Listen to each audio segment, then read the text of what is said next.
To begin this episode today, we'll be doing something different, so please don't skip ahead, as this is important for you to listen to. Today's episode is different because it contains some extra voices other than my own, both telling important stories, one present and one from the past, but both are incredibly relevant to the time we're living in currently. The two extra stories I urge you to listen to, as they are important to hear as they relate directly to the Black Lives Matter movement. As you may have grown to realise if you're a regular listener of the show, I have a set of rules that form how I decide on Macabre London episodes, and these two stories deviate from my usual format. For one, they're not London-based stories, and they also contain more recent crimes than I would usually cover. I want to warn you that today's episode does contain language and descriptions of violence which may be upsetting, so do please be aware of that, as I know some people use my episodes in classrooms and also let their children listen. I have included in the description below links to child-friendly resources to teach these particular stories. However, I would state that sometimes you need to be made to feel uncomfortable to learn and grow. As always, watching this episode on YouTube will give you more information about our stories today, so if you can please head on over to the Macabre London YouTube channel to watch there. All advertising payments from this episode will go to charities who are working to support the Black Lives Matter movement, so please play this episode as many times as you can to make that donation higher. I will also match that donation personally too. With the recent murder of George Floyd and the current situation in the world, it seems vital that we move away from our usual episode format this time in order to use this platform to share stories of those who are marginalised. Please take a look in the description below for a list of resources on these stories, how you can help, where you can donate, and where to find further information. This time on Macabre London, we'll be covering the murder of Stephen Lawrence, the lynching and murder of Emmett Till, and the death of Shukri Abdi.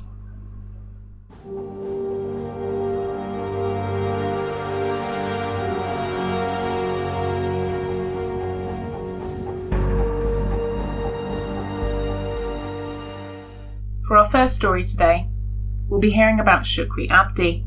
It was a listener who contacted me about this story, and they were so passionate about it that I asked them to record a video themselves so they could tell you the story, and here it is.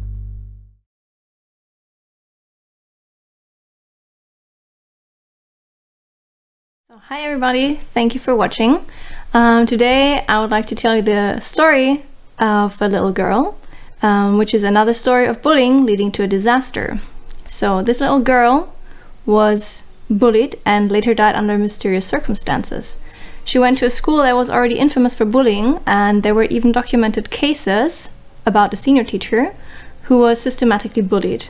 Those incidents were also reported, and yet nothing was done about this. At some point it was too much for the lady, and she ended up committing suicide. Because of this and a low Ofsted ranking, Ofsted is a school review system, which I, for example, didn't know, the school closed end of March 2019, changed their names, and reopened without any other changes. But back to the little girl. She went to this new school, and everybody knows being the new kid is kind of difficult, and bullies will have it easy to pick on you. So on December 2018, shortly before Christmas, this young lady was pushed into traffic by a female classmate. Please remember this incident, it's going to be important later. Guess what happened after she told her mother? That's right, the mother was worried about the little girl, and she reported the incident to the school. Even more worryingly, the school refused to do anything about it, simply stating Christmas was around the corner and there will be nobody available to look into the matter. At this stage, how would you feel? Imagine your sister, your daughter, your niece, or even your best friend is telling you all of this, that she's being bullied, a fellow classmate tried to push her into traffic, and the school is refusing to help. But now to the steps leading up to the incident. On the afternoon on 27th June of 2019, the little girl was picked up from school by two female classmates. Let's refer to them as Child 1 and Child 2. They found her in the changing room and pushed her around a little, then told her to hurry up. They wanted to take her out with them. She went with the two girls to the home of Child 1. They had food there, and they were described being typical teenagers. After that, they changed into t-shirts and leggings and left the house to a nearby river. They bumped into two male classmates. The little girl was hesitant about spending time with the two boys. But in the end, the group of 5 made their way to the river together. By this time, her mother started to look for her since she failed to show up on time, which was very unusual for her. When asked why her daughter would spend time in the water, the mother gave a shocking response. Her daughter cannot even swim, and she knew better than to go into the water. So why was she at the river then? Did she go willingly? If so, what else has happened? A fisherman stated he saw this girl with other pupils being dragged to the river where she died, but this was dismissed by the police because the fisherman was allegedly drunk. Another interesting fact is that Child 1 confessed to her foster carer that she threatened to kill the little girl if she did not get into the water. This was meant to be a joke. And now the twist from earlier. Remember that the little girl was pushed into traffic on December 2018? Yeah, Child 1 was the one that pushed her. That brings up the question again of how willingly she went or whether she was forced. Initial findings of the police say there were no suspicious circumstances surrounding her death. When they found her, she was fully dressed, which sounds very odd. Furthermore, there were bite and scratch marks on her body. She had broken bones and bruises on the back of her head. The bruises and broken bones suggest that she fell into the water backwards, hitting her head, and likely died as a result of that instead of drowning. But one pathologist confirmed the cause of death was drowning. She was found in a rocky, shallow part that was not deep enough to drown, which supports the theory of her falling backwards and hitting her head. The question is, was she pushed or did she fall? Sources vary on the bite marks. Some suggest it could have been animals, some say they were none at all. The police dismissed this as a tragic accident, with no further investigation needed. To add insult to injury, they warned against cooling off in rivers, lakes and reservoirs. She was 12 years old when she died on the 27th of June 2019. We left out some important details, deliberately. The little girl's name is Shukri Abdi. She was a black African refugee of Somali origin. She resettled with her family in the UK under a special UN protection program. Did these details change how you feel about the case? Does her ethnicity somehow make her death less valuable to you or less important to you? Ask yourself why. And if nothing's changed and you want to help to get justice for Shukri, here's how. No matter where you are in the world, the internet and social media can be a powerful tool for justice. Show your support by liking, commenting and sharing the story. Use the hashtag #JusticeForShukri. Check out the Justice for Shukri Instagram page, where you'll find a petition that you can sign and help to get justice and more details on how to be more involved. I just want to say a few additional things. This actually comes about as a result of me researching injustice and police brutality after seeing the horrific video of 4 police officers killing an unarmed black man who was not in any way a threat to them and was willing to comply over a $20 note. And the most horrific part of that video for me was hearing a grown man calling for his mother and no mercy being shown whatsoever by any of the officers nearby, not anybody getting involved to stop what was happening.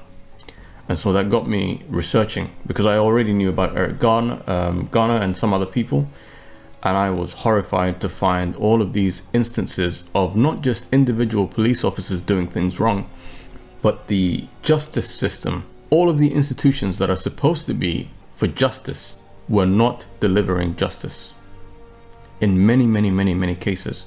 And there are too many to name. There are too many websites you can go to find out. But what I would really urge some people to do is to go and educate yourself. Go and do some research. Instead of judging, instead of jumping to your first gut instinct, go and do some research. Read. Educate yourself. It's the best thing you can do to stop yourself from being a part of the problem and to find a way to be a part of the solution.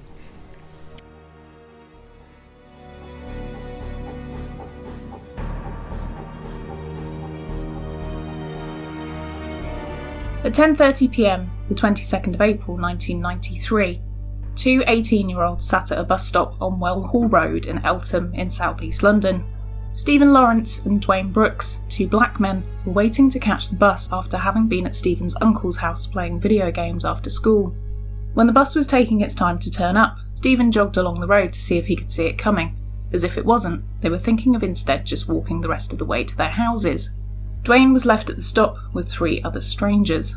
Stephen was on his own when a group of 5 white youths appeared on the opposite side of the road. As they crossed the street, having seen Stephen on the opposite side, they began to shout racial abuse at him. They then ran towards him and surrounded him, jumped on Stephen and pinned him to the floor before stabbing him, causing 2 deep lacerations on either side of his body, one to his left shoulder and one to his upper chest by his collarbone. These stab wounds severed 2 major arteries in his body, which caused him to bleed severely. He also received a punctured lung. After the short but brutal attack, Dwayne shouted to his friend to get up and run. He managed a short distance of 120 metres before he collapsed. Dwayne saw Stephen collapse, and knowing he needed urgent help, he ran to a phone box on the opposite side of the street and called for an ambulance. However, the police were dispatched before the ambulance and arrived on the scene first. By the time the ambulance had arrived, Stephen had bled to death. Stephen was the son of Doreen and Neville Lawrence, who were first-generation immigrants from Jamaica. He was the eldest of 3 children. A pupil of Blackheath Bluecoat School, Stephen lived in Eltham in South East London, where he was known to his community by his attendance at the local church. He excelled at sport during his school life and had plans to go to university to study architecture. In 1993, Eltham was a predominantly white working-class area. It had a history of racism and intolerance toward people of colour, and Stephen's parents and his white neighbours had warned him to always be home early with a curfew of 10:30 p.m, as a way of trying to combat the roaming crowds of white youths who would be out looking for trouble. In neighbouring Welling, all-round spam-faced flag munchers, the British National Party, a far-right fascist political party, had set up their headquarters in a room above a local bookshop 5 years previously. This had led to an increased amount of racially motivated attacks on residents of the area, many of which were ignored by police due to the fact that the BNP had masses of support for police services, something that is still in their manifesto to this day. On the night of Stephen's murder, Dwayne was interrogated by police at the scene while Stephen lay bleeding to death on the floor. They were more intent on asking Dwayne questions than they were with helping Stephen. No first aid was carried out on Stephen until the ambulance arrived. By this time, he had died. The police didn't even check Stephen over. They didn't even realise he had stab wounds. Police also didn't listen to Dwayne's description of the gang, and as to which directions the attackers had fled to. If they had, they could have easily caught them, as they were only a few streets away by this time. More importantly, they didn't believe Dwayne that this was an unprovoked attack, and kept calling it a fight. The fact of the matter is, after such deeply inflicted wounds, Stephen had no chance of surviving, but the police wouldn't have known that, and instead they actively chose not to help him. At the hospital, doctors tried to save Stephen, but he had already been dead for too long of a time and lost too much blood to have any chance of survival. He was pronounced dead not long after arrival. One person who had been at the bus stop when the attack happened was a neighbour of Stephen's. Once he'd got on the bus, he went to Stephen's home and told his parents that he had seen Steve attacked and that when he'd left he was on the ground. Doreen and Neville, Stephen's parents, drove by the bus stop and saw that Stephen wasn't there, so instead they dashed to the local hospital.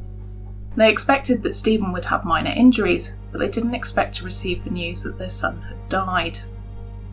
Back at the scene, very little was being done by the police. More of them arrived, but there was no attempt to collect evidence, and Dwayne, who was clearly in shock at having just seen his friend murdered, was being treated as a suspect.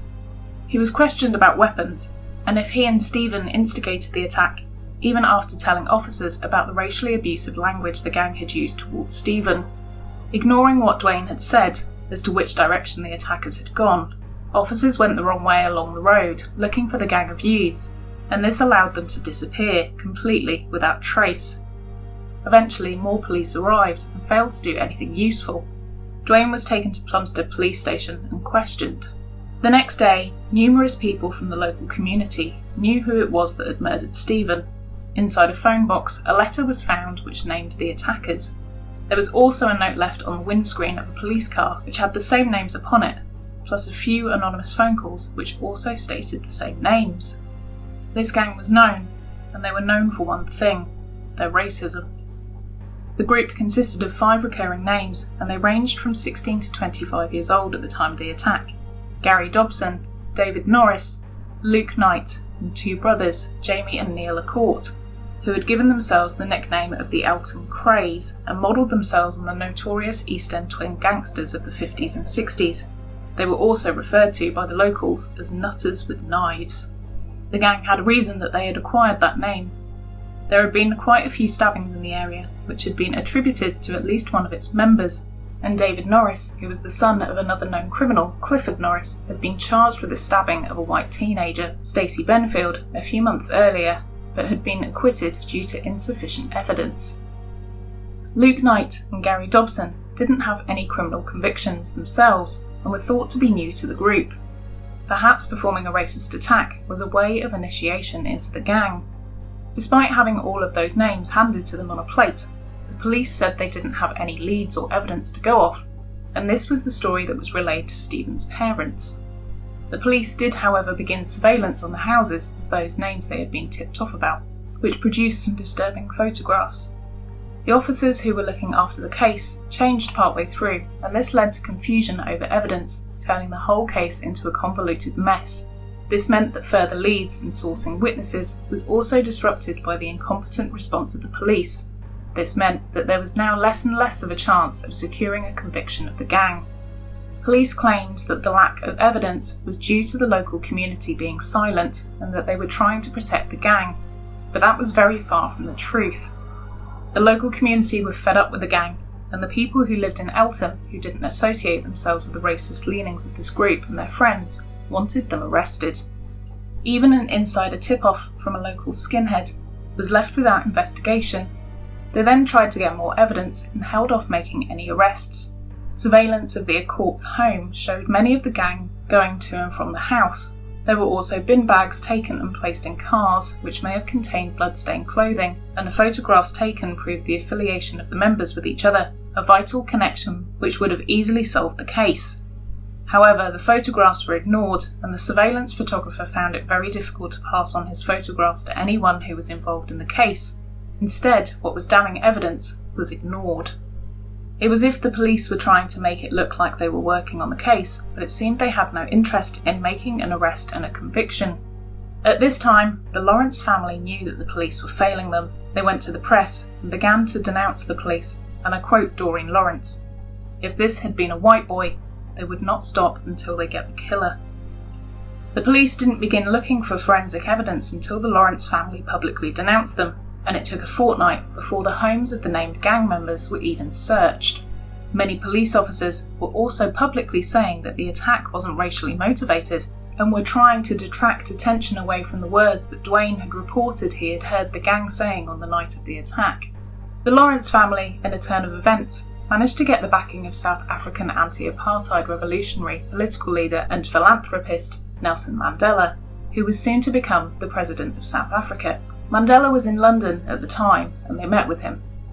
He commented to the press that he was shocked that this could happen, particularly in Britain. Now, with criticism from someone such as Mandela, the police knew they would have to push quickly so as to avoid further criticism. They rushed to make the arrests, but as they'd done very little to obtain credible evidence, this proved to be ineffective. When they searched the houses of the accused, they didn't search correctly. They didn't thoroughly look for weapons, and even when given a tip-off that the gang's knives were hidden under the floorboards, they didn't even check that this may have been the case, deciding that the carpets were too expensive to rip up. Clothes and some other knives were confiscated and taken as evidence, but as it had been many weeks since the murder, this had given the suspects ample time to clean their clothes and their weapons. When in custody, the men were questioned, but they had all been well briefed by the police to not answer anything, and they had also banded together to agree that all of them would stay silent so they didn't incriminate themselves. This meant that the police had nothing left to go on apart from calling on Dwayne to identify the assailants. This unfairly rested all of the pressure on Dwayne's shoulders to make positive identifications of a gang whom he'd seen for only a matter of a few minutes, and whom he was running away from for most of the time. None of the witnesses who were at the bus stop on the night of the attack were called to identify the gang. Dwayne, who was understandably suffering from post-traumatic stress disorder as a result of the attack, was now being pushed to identify the men who murdered his friend. He positively identified Jamie Accourt and Luke Knight, the two 16-year-olds, but failed to identify the other attackers. After 3 months of Stephen's body being kept by the police, it was eventually released and the Lawrence family could now bury their son. Outraged at how they'd been treated, Doreen and Neville decided that their son wasn't going to be buried in London, as they didn't think Britain deserved him. Instead, he was buried in Jamaica. At the memorial service held in Eltham in June, before Stephen's body was sent to Jamaica, thousands of people attended. There was a real risk of there being civil unrest due to the predominantly black Caribbean attendees who were angry at the loss of Stephen, and the predominantly white working class locals potentially clashing. But the Lawrence family kept everything under control and the crowd was subdued. The last thing they wanted was more senseless violence. Whilst the Lawrence family was abroad burying their son, the news came through that the Crown Prosecution Service had decided that there was not enough evidence to prosecute the gang. This set the public alight in condemning the police's actions. The unsolved murder was looked into, but an internal inquiry reported that there was no foul play, and it was reported that the procedures carried out after the murder were all fine and were in line with what the police were meant to do. This understandably led to the Lawrence family feeling completely and utterly bereft and outraged at their treatment by the police, and their opinion of what had happened in the case was very different. However, a new leadership of the Metropolitan Police would see that a second investigation would be launched in the hope that the killers could be brought to justice. Video surveillance was installed at the home of Gary Dobson, one of the accused men. The footage that was retrieved from the secret cameras installed around the home showed the gang for who they really were. They talked about stabbing people, played with knives pretending to stab one another, used aggressive racist language, and spoke about how they wanted to kill black people. However, what the police were looking for was a direct admission about the murder of Stephen, and despite hours of footage, this never came. Again, the police decided that they didn't have enough evidence to convict Stephen's murderers. Having lost complete faith in the police and their ability to carry out their job, Doreen and Neville launched a private prosecution against Luke Knight, Gary Dobson and Neil Accourt in September of 1994. A very rare occurrence in English prosecutions, a private prosecution is carried out without interference from the Crown Prosecution Service, the standard service which is used in England and Wales. With a lack of evidence available from the police that could be drawn upon for Jamie Accourt and David Norris, these two members weren't drawn into the case in the fear that this would make the case harder to prove. All three of the men who were accused denied the charges brought against them. Eventually, after 2 more years, the case was brought to trial in 1996, and at that trial, Dwayne had to give evidence. Knowing that the case rested solely on the strength of his evidence, Dwayne cracked under the pressure. His evidence was deemed to be unreliable, and as such, the case was closed before the jury were even able to witness any further evidence, such as the surveillance tapes of the gang. This meant that the 3 suspects were found not guilty by the judge and acquitted. As such, none of them would be able to be tried again for the crime. In the eyes of the Lawrences, and also the men themselves, they'd gotten away with murder, and were now free to live their lives without any recourse. Public outcry happened once more, and again, the Metropolitan Police were forced to carry out another inquiry. However, this time it was carried out by a neighbouring constabulary, which meant that this was a much more truthful report than the first one had been. Kent Constabulary identified around 28 significant failings of the Metropolitan Police investigations, showing amongst other things that the main source of failings was collecting evidence at the time of the murder, which led to the men accused being able to be easily acquitted. In 1997, a new Labour government were voted into power, and as such, a fresh set of eyes were able to look over Stephen's case and the failings of the police and the Crown Prosecution Service. A judicial review was launched by the government, which looked at and challenged the way the decision about Stephen's case had been made. This was pioneering, as the Lawrence family were now battling the Metropolitan Police and accusing them of being incompetent, something which was completely revolutionary. The McPherson inquiry was leaked to the press, and every day a new mistake that was made during Stephen's murder investigation was revealed to the public. The report also highlighted the racism that Dwayne had suffered as a victim and a witness. The accusations from the reports that the police were facing were huge, and the findings showed that the Metropolitan Police were institutionally and systemically racist. During the inquiry, the 5 suspects of Stephen's murder were also questioned as to their treatment by the police, and to try and extract some information about their whole part in them being brought to trial. All 5 were completely unhelpful and refused to cooperate. This led to a violent clash when they left, as many angry people had gathered outside. The suspects brazenly postured to the crowds, such as blowing kisses and walking in as if they owned the place, and this was seen to be unnecessarily inflammatory. Their actions made them look incredibly stupid and even more guilty than they had done before. This led to the men being attacked as they left, and the police once again tried to protect them. They were pelted with eggs, and some people managed to get in some punches, but they also fought back and brawled with the crowds. In an unprecedented turn of events, and perhaps believing that they were now completely untouchable, the 5 went on a late-night TV show and were interviewed by Martin Bashir, an investigative journalist. Their appearance on the show did nothing to help their reputation, and in fact made people much more likely to believe that they'd carried out the murder. Still roaming the streets and allowed the freedoms that Stephen would never get to experience, public opinion of the police and of the supposed murderers was at an all-time low. Even their own communities were ashamed that these men were still at large. It was obvious to everyone that something had to change.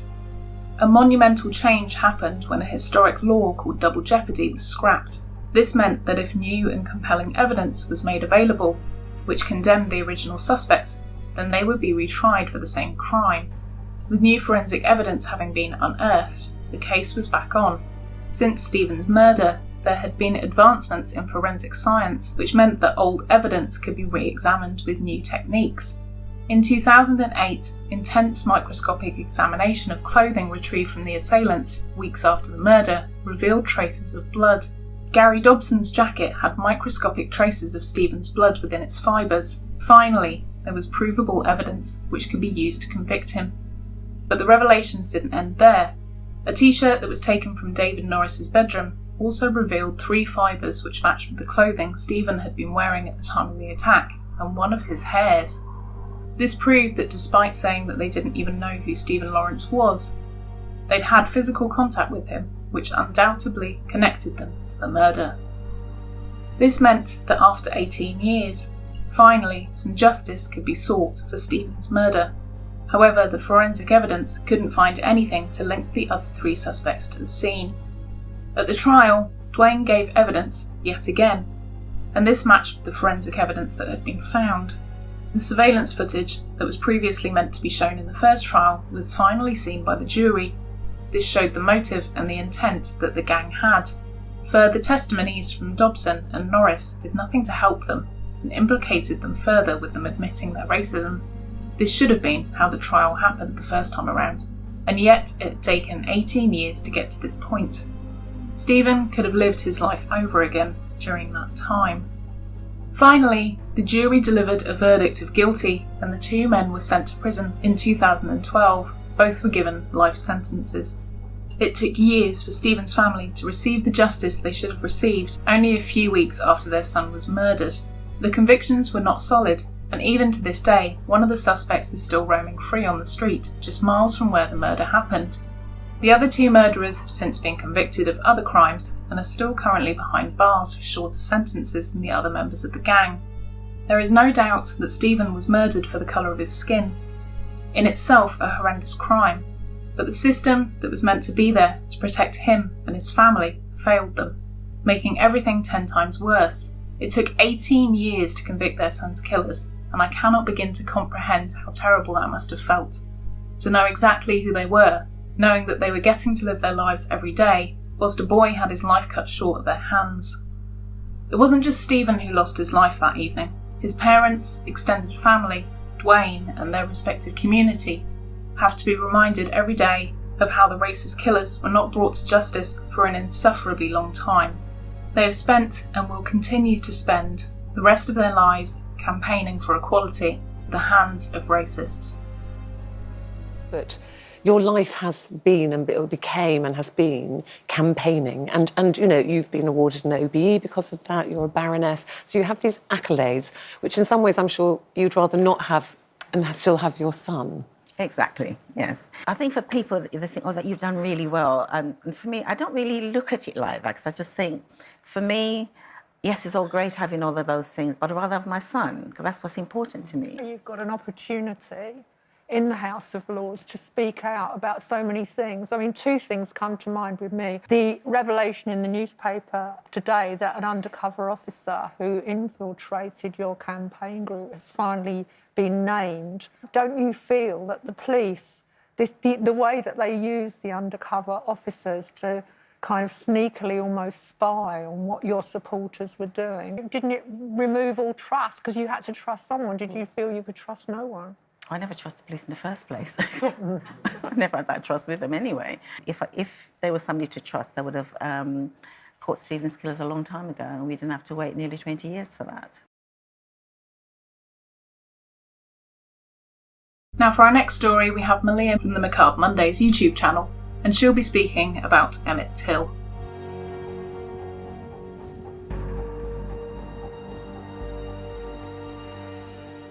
Hey creeps, so for today's episode of Black Historical Stories, this is actually a suggestion that my history sister from another Mr. Nikki Druce of Macabre London suggested I do.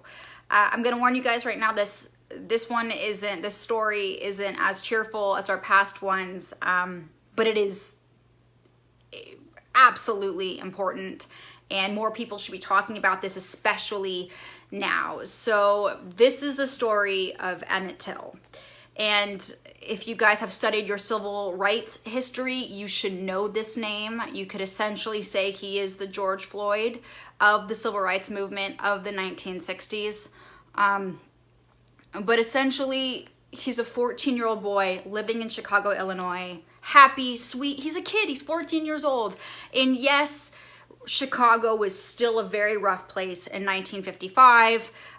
Even though racism had been outlawed in the 30s, obviously it still isn't perfect now. So you can imagine how it was in the 50s. I mean, literally at this time, Black people moving into white neighborhoods needed escorts because they were so unsafe in this neighborhood, because people were so angry that Black people were moving into their neighborhood. That's a whole other thing that we will get to. Emmett Till wanted to go to Money, Mississippi to go stay with his great uncle and his cousins and have this really great summer vacation.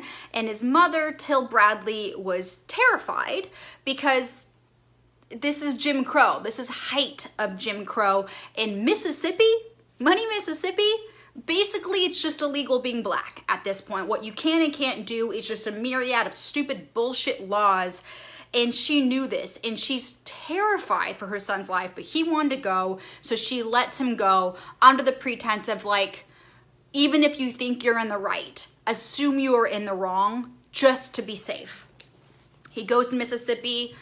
He's staying with his great uncle, who's a sharecropper. He's hanging out with his cousins. He's having a great summer. He's fishing. He's playing. He's being a kid. He is being a child. And then on a hot August night, he decides to go into a grocery store, Bryant Grocery, with his cousins. And upon leaving, apparently, allegedly, he whistled at a woman named KAROLYN Bryant, who was the proprietor of this store. And she was super fucking threatened by that, because apparently it was illegal to whistle at a white person if you're Black in Mississippi. A whistle. A whistle. They think things are fine. A couple nights later, while Emmett's asleep, white men come into the house, order him to get dressed. His aunt, his uncle are screaming and begging, don't take him, don't take him, don't take him. They force him out of the house, they force him into a truck, and they drive down a gravel road. And Emmett's body is found by a fisherman a couple days later in the Tallahatchie River, badly mangled, having had a 70-pound cotton gin fan tied around his neck for whistling. And his mother, who, I can't imagine that pain. has his body shipped north for the funeral. And she insists on having his casket open so people can see what white racists did to her son. And this gets media coverage, and people publish photos of Emmett in their magazines of his poor little mangled body. And this is one of the things that sparks the civil rights movement. In fact, when Rosa Parks was asked about what was like going through her mind when she sat down on that bus, she said, "I had Till on my mind." And it's just, I mean, literally, it is the George Floyd of that moment. And I understand, and I am acknowledging that this is one of many, many stories that happened, and senseless murders that happened that sparked the civil rights movement. But this was a big one, because this is a 14-year-old child who did nothing wrong. The only thing that happened was there was hateful white people that were so angry, so threatened by a fucking whistle, that they senselessly murdered this poor little boy. And let me tell you about his killers. I won't say their names, you can look them up. This story is not about them. This is about Emmett. But they got a fucking scot-free. They were acquitted by an all-white jury because, of course they were. Because of course they were. And if you think this is something that happened then and nobody cares now, or not nobody cares now, but you know, we've moved past that. We've grown. Mississippi has gotten better. No, it hasn't. And I'll prove to you why it hasn't. Because the site of where this horrible crime committed, there is a memorial they keep trying to erect, and people keep fucking shooting it down. They have to keep replacing it. In fact, last year, a bunch of white fraternity brothers got together, took a picture in front of the sign with bullet holes in it, holding guns, bragging about it. So no, we haven't gone anywhere. We haven't changed at all. Look what happened to George Floyd. It is the same thing. This is history repeating itself. Just so fucking upset about it. And I know we all are. And I want to talk about white privilege for a second, because as a white person, obviously, you can tell, you hear this all the time. White privilege right now, especially white privilege. And so many people are like, what do you mean? I'm not privileged. And I want to take a second and talk about what white privilege actually means, because I think when people hear that, they think financially. They think privilege, because we're so wired to think of everything was money first, means that they say you're white, you're privileged. They think they have money, that everything's been easy in their life. No, that's not what it fucking means. What it means is that you have the privilege to walk out your door and not be terrified every day. What it means is, as a white parent, you don't have to have specific conversations with your children about how when they walk out that door, the world is going to see them different. You don't have to brief your child about being scared of the cops, or if you get pulled over, this is what you do. Those are things that we don't have to think about. Even my rage right now, how angry I am, that is a privilege. Never once when I'm angry and speaking my mind do I have to think and worry about a stereotype. Am I fulfilling an angry white stereotype? No, I don't have to think about that. That is my privilege. I can be angry, loud, and in the streets, and no one's gonna think, oh, there's another angry white girl. That's not how that works. Literally, Emmett Till's mother, before he left, told him, if anything happens, get on your knees and beg for forgiveness. Are you having those conversations? If you're white with your children, are you having to tell your kids that because you're so worried? You are so worried about what this world is going to do to them? No. So I just need people. Another thing about white privilege is it's also not discrediting the injustices and discrimination that does happen to everybody. Every ethnicity in the world has some version of discrimination. We've experienced all our ancestors at some point have. The difference is right now, it's not fucking about us. Sit down, because right now we need to talk about this issue in our country, in our world, that has never stopped, that has always been. We brought Black people here and then we punish them for being here. How does that make any sense at all? Why does it take brutal murders for us to ever start talking about this? George Floyd is today's version of Emmett Till. Why did it take that? And why are people still debating equality? Why is that a conversation? Why are you so uncomfortable that if anybody talks about any other ethnicity, you have to feel like you're a part of it? Like, is it FOMO? Like, are you just so upset that people aren't constantly talking about your whiteness. By saying Black Lives Matter, it means that your life doesn't. Like, get a clue, people. I'm sorry, this one really upsets me a lot. As you can tell, I'm sorry for going on a rampage.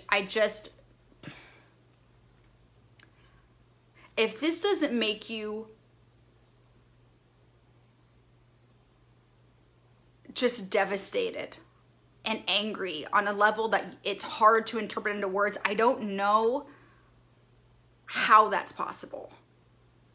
I understand that people grow up in bubbles. I understand that society, we live in echo chambers, but the reality is there is never a point at any second, any time where you can't change how you are. Racism is learned. We are not born racist. We learn to be racist, and it's ingrained in little ways. The best example of that is if you're walking down a street as a white person and you see a group of, I don't know, white dudes hanging out being stupid, you might roll your eye, right? But you're probably gonna walk right past them. Now, as a white person, you see a group of black men standing there, you might cross the street. And I bet you don't even think about how that's a form of racism. It is so ingrained in us to see black people and feel fear. Oh, don't go to that part of town. That's the bad part of town. Why? Because they're black? Why? Because, yeah, they might have gangs. Well, I'm sorry, I'm Italian and Irish. Guess who had a shit ton of gangs? The Italians and the Irish. No one goes to Little Italy and is like, shit, this is bad. Stay away from these people. No, that's not happening anymore. We've moved past it. You know what we haven't moved past? The racism towards black people. So let's keep talking about that. That is the problem right now. We cannot keep having to have parents have conversations with their children where they brief them on how the world is going to treat them differently. We can't keep doing that. We can't keep having that. We don't want to have any more fucking Emmett Till's, George Floyd's. These videos have to stop. The names are endless. And all of their lives matter. All of their stories matter. And we have to keep talking about it. We have to keep sharing these stories, and we have to keep raising awareness, because even if just this video changes the mind of one person, that's all it takes. That's all it takes. So today, hug your babies and hope for a day where no one has to brief their child the way that Till Bradley had to brief Emmett. Let's just hope for one day that we don't have to do that. I believe that the whole United States is mourning with me. And if the death of my son can mean something to the other unfortunate people all over the world, then for him to have died a hero would mean more to me than for him just to have died. Thank you for listening to the stories today. If I can urge you to do anything, please continue to speak out, have difficult conversations, and do your best, as it does result in positive change. Within the short time since George Floyd was murdered, we've already seen some positive improvements across the globe in terms of laws being passed that prevent the type of police brutality he and countless others have suffered, but that doesn't mean it's over. With your help, we can and must make a change. This episode is dedicated to the memory of George Floyd, Stephen Lawrence, Emmett Till, Shukri Abdi, and anyone who has suffered at the hands of racial injustice.